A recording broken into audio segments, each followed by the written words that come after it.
Halo sob, di video ini kita akan bahas mengenai kaidah pencacahan ya. Jadi kaidah pencacahan ini merupakan bagian dari materi peluang ya. Nanti di sini intinya sobat diminta untuk mencari banyak cara ya, banyak cara suatu kejadian itu bisa dilakukan atau bisa terjadi gitu ya. Nah, di sini nanti ada beberapa aturan dan metode yang harus sobat kuasai. Nanti soal-soal arahnya ke situ. Sobat harus bisa membedakan kapan pakai ini, kapan pakai itu gitu ya. Jadi ada apa aja? Ada 6 nanti ya. Yang pertama adalah aturan penjumlahan, kemudian yang kedua aturan perkalian, terus ada lagi aturan pengisian tempat, terus metodenya nanti ada faktorial, terus ada kombinasi dan juga permutasi. Nah, sobat harus bisa menguasai keenamnya ini nanti. Kapan harus menggunakan aturan penjumlahan, aturan perkalian, dan yang lain sebagainya. Terkadang nanti ada soal yang hanya menggunakan salah satu saja, tapi ada juga yang menggunakan salah dua, salah tiga, dan sebagainya. Nanti tergantung soalnya ya. Jadi benar-benar nanti dilihat dari soalnya. Nah, di video ini kita akan bahas mengenai yang aturan penjumlahan, aturan perkalian, sama aturan pengisian tempat terlebih dahulu. Oke, langsung saja kita bahas yang pertama mengenai aturan penjumlahan dan aturan perkalian dulu. Ini bedanya nih. Kalau aturan penjumlahan itu digunakan untuk kejadian yang saling lepas, sementara aturan perkalian untuk kejadian yang saling bebas. Artinya seperti apa, Mas? Wah, malah bingung toh. Nah, nanti langsung kita bahas di soal aja ya. Nah, kemudian yang kedua, nah ini nih, ini yang membedakan nih. Ini lebih bisa di apa namanya? Dinalar ya. Jadi salah satu harus dilakukan kalau aturan penjumlahan, kemudian kalau aturan perkalian semuanya dilakukan. Jadi ini kalau aturan penjumlahan kayak milih, kalau aturan perkalian itu kayak semuanya harus dilakukan gitu ya. Jadi harus semuanya. Nah, ketika nanti dianalisa untuk aturan penjumlahan, ingat ya dianalisa bukan dari kalimat soal ya, bukan dari kalimat soal. Jadi nanti ketika dianalisa dia menggunakan kata hubung atau. Tapi kalau aturan perkalian ketika dianalisa bukan dari soal, kata hubungnya dan atau lalu atau kemudian. Nah, sebagai contoh gini nih. Contoh ya. Kasus pertama nih. Budi mempunyai 3 baju dan 2 celana yang masing-masing berbeda warna dan juga berbeda model. 3 baju beda warna, 2 celana beda model. Banyak pilihan pakaian Budi untuk berpenampilan ya. Jadi ketika Budi berpenampilan, yang dimaksud di sini kan berarti dia harus pakai baju sama celana. Tidak mungkin pakai baju saja atau pakai celana saja. Jadi maksudnya seperti itu. Jadi harus dua-duanya dipakai. Jadi konteksnya di sini adalah baju dan celana. Di Budi pakai baju dan juga celana. Jadi di sini konteksnya nanti adalah kita menggunakan aturan perkalian karena ada kata hubung dan gitu ya. Jadi ingat ya. Ini dan berarti perkalian dikali nanti. Baju itu ada 3, kemudian celananya ada 2. Dikalikan, hasilnya berarti 6. Berarti ada 6 pilihan atau 6 cara gitu ya. Nah, ini kasus pertama. Bedakan dengan kasus yang kedua, masih tentang si Budi. Budi mempunyai 2 motor dan 1 mobil. Banyak cara Budi bepergian dengan kendaraannya adalah berapa? Ingat ya. Jadi di sini konteksnya adalah bepergian dengan kendaraannya, ya. Bepergian dengan kendaraannya. Jadi dia bepergiannya bukan dengan jalan kaki, bukan, tapi ini harus dengan kendaraannya. Dan Budi mempunyai kendaraan motor sama mobil. Motornya 2, mobilnya 1. Ingat, konteksnya di sini karena berkendara nggak mungkin si Budi ini mengendarai motor sekaligus nyetir mobil. Jadi harus milih salah satu. Jadi milih motor atau mobil. Jadi di kasus soal ini konteksnya adalah ketika dianalisa kata hubungnya atau, walaupun dari soal kata hubungnya dan. Nah, tapi ketika dianalisa ternyata atau. Jadi di sini nanti konteksnya pakai aturan penjumlahan. Motornya ada 2, mobilnya ada 1. Jumlahkan berarti ada 3. Ada 3 cara atau 3 pilihan. Gitu ya. Bisa dipahami toh? Oke, next ya. Berikutnya. Nah, kasus seperti ini. Dari kota A ke kota B terdapat 3 jalur. Dari kota B ke kota C ada 5 rute. Jalur sama rute di sini kasusnya sama ya. Tentukan banyak pilihan seorang bepergian jika yang pertama dari A ke C melalui B. Jadi ketika dia dari A ke C melalui B, kan bisa seperti ini. A ke B dulu, kemudian dari B ke C. Nah, jadi karena dia harus melalui B. Kalau diilustrasikan seperti ini. A ke B, kemudian B ke C. Sini kata hubungnya kemudian atau lalu sama aja ya. Berarti nanti konteksnya juga aturan perkalian. A ke B nya ada berapa? Ada 3 jalur. Berarti ini 3 dikali B ke C nya ada berapa? Ada 1, 2, 3, 4, 5. Ada 5 jalur ya. Sehingga hasilnya nanti 15 cara berarti. Mudah sekali kan? Nah, kasus yang kedua gini. Kalau misalkan seseorang tersebut akan bepergian dari A ke C melalui B, nah kemudian kembali lagi ke A juga melalui B. Dan di sini ada ketentuan bahwa ia tidak ingin melewati rute yang sama. Jadi ketika balik dia tidak mau melewati rute yang sama ketika dia pergi gitu ya. Kalau diilustrasikan seperti ini. Jadi kita buat kotakan aja nggak apa-apa karena nanti agak panjang prosesnya. Ini 2 kotak pertama itu untuk yang ketika dia pergi, kemudian 2 kotak yang berikutnya adalah untuk ketika dia pulang. Kan judulnya ini PP ya, pulang pergi.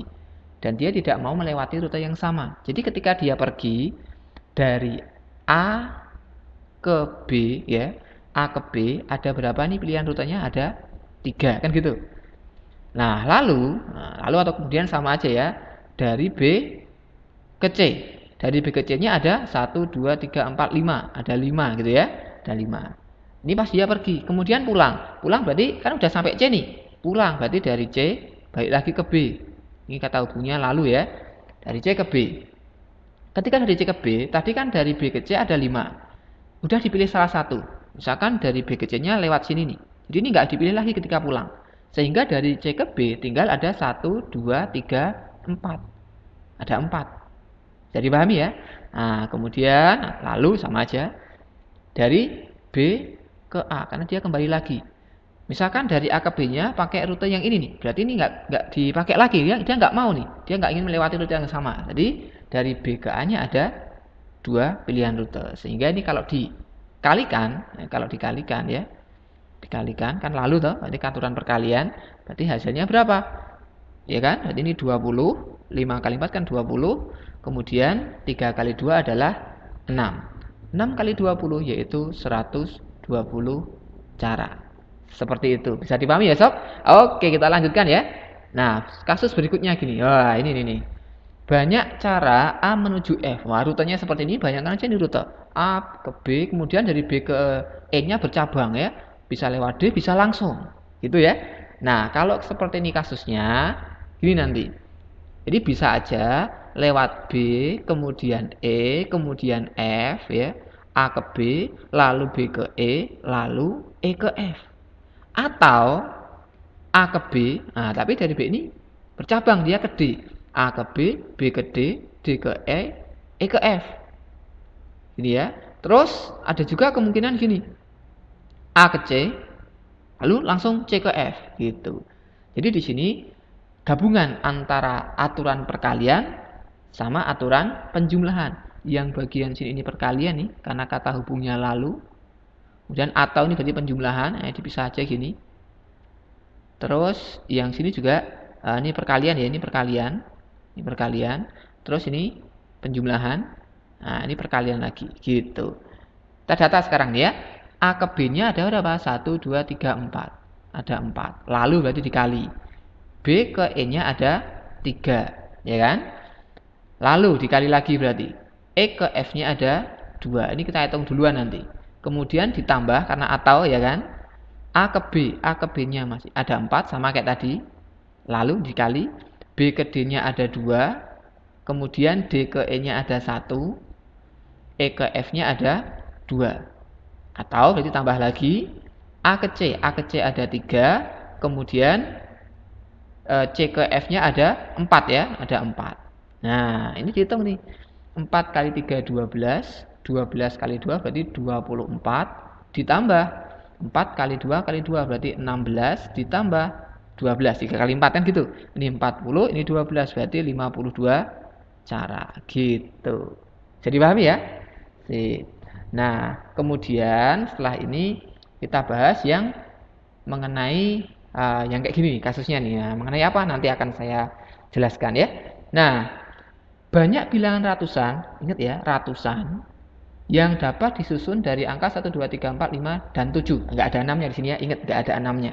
Jika yang pertama, angka boleh berulang. Jadi caranya nanti gini, ini pakainya nanti konsep aturan pengisian tempat. Jadi nanti intinya adalah berapa banyak kemungkinan suatu tempat itu diisi dengan ketentuan-ketentuannya ada di soal. Apa tahu Mas? Gini aja ya. Langsung aja. Kita buat kotakan. Lebih adanya seperti itu.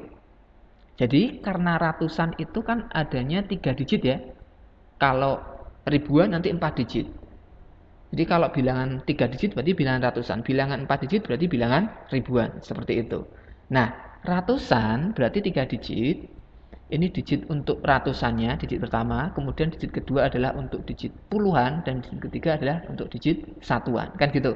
Angka boleh berulang, jadi maksudnya begini.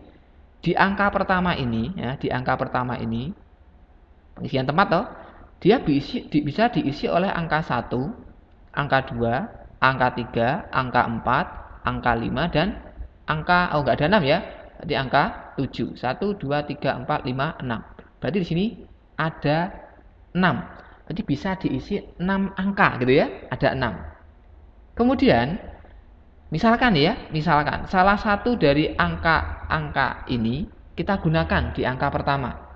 Misalkan nih 7 yang kita gunakan. Ini terserah milihnya ya. Boleh 7, boleh 1, boleh 2, boleh 3, boleh 4, boleh 5. Salah satu aja.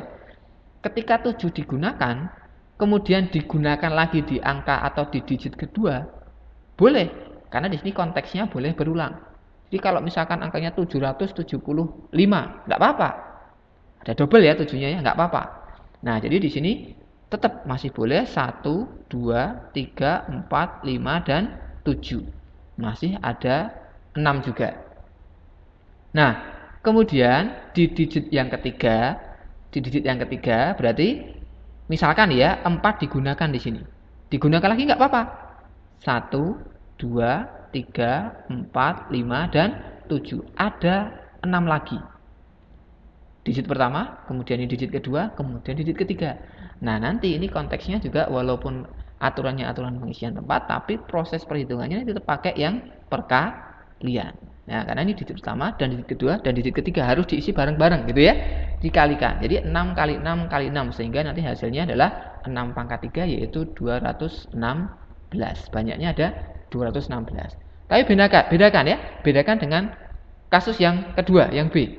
Angka tidak boleh berulang. Kalau tadi 7 digunakan, kemudian digunakan lagi nggak apa-apa. Karena boleh berulang. Tapi kalau ini berbeda. Jadi ketika 7 sudah digunakan di digit pertama, maka dia tidak boleh digunakan lagi di digit yang kedua dan ketiga. Jadi seperti ini nih maksudnya nih. Ketika misalkan ya, di digit pertama kita gunakan angka 1, 2, 3, 4, 5, dan 7. Berarti di sini ada 6. Dan 7 kita gunakan di angka pertama. Ingat ya, ini kita milihnya 7 biar mirip dengan yang kasus A. 7 karena tidak boleh berulang, berarti 7 tidak boleh digunakan lagi di digit kedua maupun digit ketiga nanti. Jadi di sini tinggal 1, 2, 3, 5, sama 4. Ada 5 berarti. Bisa dipahami ya? Sip. Kemudian kasus berikutnya, ketika misalkan 4 dipakai, 4 digunakan di sini. Berarti 7 sama 4 tidak boleh digunakan lagi di digit yang ketiga. Ditinggal 1, 2, 3, sama 5. Berarti ada 4. Sini berarti nanti sama ya, dikalikan ya. 6 kali 5 kali 4. 6 kali 5 adalah 30. 30 kali 4 berarti 120. Seperti itu ya. Lagi variasi yang lainnya ya. Jadi hati-hati ya, bedakan ya. Angka tidak boleh berulang dengan angka boleh berulang. Nah, nanti di soal kebanyakan kasus itu adalah yang angkanya tidak boleh berulang. Atau kata lainnya adalah beda angka atau angkanya berbeda gitu ya. Coba kita lihat di soal berikutnya. Banyak bilangan ribuan ganjil beda angka. Nah ini beda angka ya. Berarti yang kasus kayak yang B tadi. Dapat disusun dari angka 1, 2, 3, 4, 5, 6, dan 7. Jadi hati-hati di sini ada keterangan dia merupakan bilangan ganjil. Ingat, yang namanya bilangan ganjil, ciri-ciri bilangan ganjil adalah kita bisa melihat dari bilangan satuannya atau angka yang paling belakang. Biar dia menjadi bilangan ganjil, berarti angka paling belakang harus ganjil. Digit yang terakhir itu harus bilangan ganjil. Gitu ya. Nah, bilangan ganjilnya dalam kasus ini ada 1, 3, 5 sama 7. 1, 3, 5 dan 7. Nah, jadi nanti untuk kasus yang ganjil nanti genap juga sama aja. Kalau genap kan berarti angka terakhirnya harus bilangan genap, harus angka genap. Jadi intinya di sini adalah digit terakhir ya. Artinya nanti kita ngerjakannya dimulai dari belakang ya. Karena ini digit terakhir, jadi nanti dikerjakan dari belakang. Nah, dari belakang. Jadi angka paling akhir, ini angka paling belakang ini dia harus angka ganjil, yaitu 1, 3, 5 sama 7. Berarti ada berapa ini? Ada 4. Nah, terus dari belakang ini terserah kalian nanti mau loncat ke angka pertama atau ke digit pertama atau ke digit ketiga terus kedua ke satu, terserah. Yang penting pertama adalah di digit terakhir karena ganjil. Kalaupun genap nanti juga seperti itu. Misalkan nih angka 7 kita gunakan di digit terakhir karena ini harus beda angka, berarti nanti 7 tidak boleh digunakan lagi di digit pertama, kedua maupun ketiga. Kita misalkan langsung loncat ke digit pertama ya. Jadi di sini 7 nggak boleh, tapi 2, 4 sama 6 boleh di sini. Enggak apa-apa, enggak masalah. Jadi 1 bisa, 2 bisa, 3 bisa, 4 silahkan gitu ya. 5 monggo, 6 boleh. 7 yang enggak boleh karena 7 udah dipakai di digit yang keempat ya. Berarti di sini ada berapa nih? 1 2 3 4 5 6. Ada 6. Kan gitu. Kemudian nih, misalkan nih kita gunakan angka 4 di digit pertama ini. Berarti 4 sama 7 tidak boleh digunakan di digit kedua sama ketiga. Jadi tinggal 1, 2, 3, 5 sama 6. Berarti ada 5. Nanti kata adanya nggak usah tulis, nggak apa-apa ya. Samaan ya. Nah, 6, 5. Kemudian misalkan di digit yang kedua ini kita menggunakan angka 1. Berarti 1, 4 sama 7 tidak boleh digunakan di digit yang ketiga karena harus beda angka. Tinggal 2, 3, 5 sama 6. Gitu ya sob. Nah, jadi 2, 3, 5, 6 ada berapa? Ada 4 juga. Nah, ini kita kalikan. Kita kalikan nih. 4 kali 4 adalah 16. 6 kali 5 adalah 30. 16 kali 30, 16 kali 3 kan 48. Berarti 480. Banyaknya bilangan yang dapat disusun. Ribuan di sini ya. Jadi kalau ribuan 4 angka. Kita buat kotakan 4 seperti itu. Bisa dipahami ya sob? Oke, lanjut. Nah, ini kasus berikutnya ini ya. Banyak bilangan yang terdiri dari 3 angka. Berarti kalau 3 angka ini ratusan nanti ya. Berbeda. Nah, beda ya. Berarti kalau berbeda kayak yang tidak boleh berulang. Nah, ini hati-hati nih. Antara 200 hingga 500. Kalau tadi ganjil genap, ciri-cirinya dari belakang, angka paling belakang, kalian bisa menentukan, sobat bisa menentukan bahwa bilangan itu akan nilainya antara 200 sampai 500 dilihat dari mananya. Betul sekali. Nanti kalian lihat, sobat lihat dari angka yang paling depan. Jadi dari angka depannya itu berarti hanya bisa. Kalau 1 bisa nggak? Nggak bisa, nggak ada juga di sini. 0 juga nggak boleh kan gitu, harus 3 angka. Kalau 0 jadinya 2 angka, gitu ya. Jadi di sini depannya bolehnya cuma 2, jadi 200-an, terus 3 jadi 300-an, terus 4 jadi 400-an. Kalau 5 boleh nggak? Nggak boleh. Kalau 5 di sini masuk, berarti nanti bilangannya jadi lebih dari 500. Padahal ketentuannya dia harus antara 200 hingga 500, kan gitu. Nah, karena angka depannya harus 2, 3 atau 5, ya atau 4, sorry. Berarti nanti untuk kasus soal ini konteksnya nanti kita dikerjakan dari depan. Karena ciri-cirinya untuk yang bilangan antara gitu ya atau lebih dari 200 kurang dari 500 itu dilihat dari angka depannya. Nah, karena ini 3 angka ya kita buat kotakan 3 seperti ini. Ingat ya, dikerjakan dari depan. Jadi angka yang paling depan itu cuma boleh 2, 3 sama 4. Ada berapa ini? Ada 3. Enggak usah tulis kata adanya ya. Nah, karena ini harus beda angka gitu ya. Misalkan nih, di angka pertama ini kita gunakan angka 2 misalkan. Berarti 2 tidak boleh digunakan di angka kedua atau digit kedua ataupun digit ketiga. Nah, sehingga nanti bisa kita tulis di sini yang bisa masuk sini adalah 0 boleh enggak? Boleh. 0 boleh, kemudian 3 boleh. 2 yang enggak boleh ya. 0, 3, 4, 5, 6 dan 7. 0, 3, 4, 5, 6, 7 ya. Berarti ada 6 kan gitu. Kemudian misalkan nih di digit kedua ini kita gunakan angka 0 misalkan. Berarti 0 sama 2 tidak boleh digunakan lagi di digit yang terakhir. Tinggal 3, 4, 5, 6 sama 7. Seperti itu ya. Jadi di sini ada 5. Tinggal kita kalikan nih. 6 kali 5 30. 30 kali 3 berarti 90. Seperti itu ya. Bisa dipahami toh? Mudah toh? Sip. Mudah ya pokoknya ya. Coba kita lanjut kasus berikutnya. Banyak bilangan ribuan genap. Wah, sekarang ini genap. Kalau tadi ganjil genap, beda angka. Antara. Udah genap, beda angka antara. Tadi kalau genap ganjil dikerjakan dari belakang. Kalau antara dikerjakan dari depan.